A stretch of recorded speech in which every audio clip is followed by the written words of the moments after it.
¿Usted viviría en un zulo, en un sótano, sin ventanas y sin ventilación? O incluso, o incluso usted se iría de viaje y se alojaría en un zulo.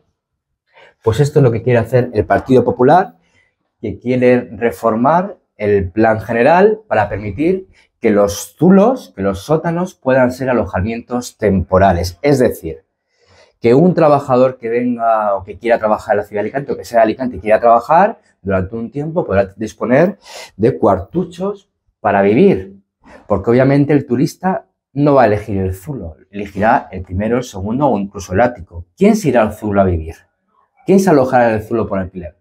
El trabajador y la trabajadora. Por tanto, eso no podemos permitirlo. Tenemos casos ya de que en las Islas Canarias están alquilando azoteas, poniendo tiendas de campaña, haciendo infravivienda, y eso es lo que pretende el señor Barcala con un modelo de turístico donde todo vale, y no todo vale, señor Barcala. Vamos a prohibir que se den más licencias nuevas a partir de ahora hasta que no hagamos un modelo turístico consensuado con el sector, que por cierto, el sector también nos pide que por favor controlemos y vigilemos la proliferación de pisos turísticos ilegales que están destrozando el sector. Por lo tanto, turismo responsable, turismo respetuoso y turismo sostenible. Alicante es una ciudad turística y tenemos que apostar por un turismo, como digo, que sea responsable.